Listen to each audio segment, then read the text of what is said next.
سيدي الحاج هو هنايا موجود في مدينة دوزلدورف ألمانيا، شنو الحضور ديالو هنايا؟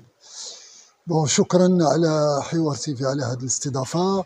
الحضور ديالنا اليوم في هذا اللقاء ديال دوسلدورف حول تحديات الديمقراطية وحول الهوية والتنمية المستدامة في المغرب الحبيب.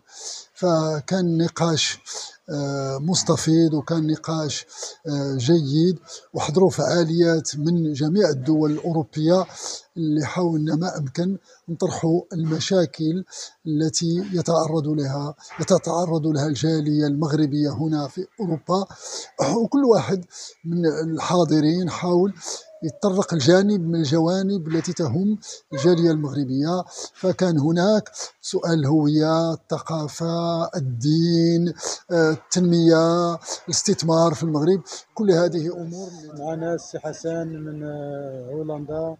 السي حسن، انت هنا موجود اليوم في ألمانيا، شنو غادي تقولنا على الحضور ديالك هنايا في ألمانيا؟ هذا الاجتماع هذا كان كيهم واحد الشريحه ديال المغاربه اللي كتسكن في عده دول ديال المهجر، منها فرنسا، بلجيكا، هولندا، المانيا، الدنمارك، اسبانيا. وكان الهدف ديالنا هو اننا نناقشوا هذه المشاكل اللي عندنا وهذه التحديات اللي كتواجهنا في بلاد المهجر مع البلاد الاصلي ديالنا. السلام عليكم. وعليكم السلام. بغينا نسمعوا منك، انتينا هنا موجودة في ألمانيا في دوزلدورف، المجية ديالك كانت باش تحضري في مؤتمر الهجرة، شنو غادي تقولنا حين وكيلا أول مرة اللي كتجي كتحضري معانا؟ لا، في الحقيقة هي ماشي أول مرة.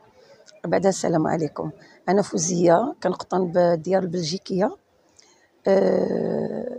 جيت هنايا لألمانيا باش نشارك مع الإخوان الدورة الرابعة لبرلمان الهجرة، وكنت توفقت في الحضور ديال دورتين، منهم هذه ديال ألمانيا ومنهم الدورة ديال اللي كانت في بلجيكا. في الحقيقة اللي كنشوف أن بعد العدد يشرف. الناس كاينة حضور تقريبا من دول كثيرة من هنايا من أوروبا، اللي هازين على العاتق ديالهم وعلى الكاهل ديالهم واحد المشاكل فريمون ثقيله بزاف اللي كيعيشها المهاجر او المراه المهاجره داخل الديار الاوروبيه. شي كلمه المتتبعين ديال حوار تيفي؟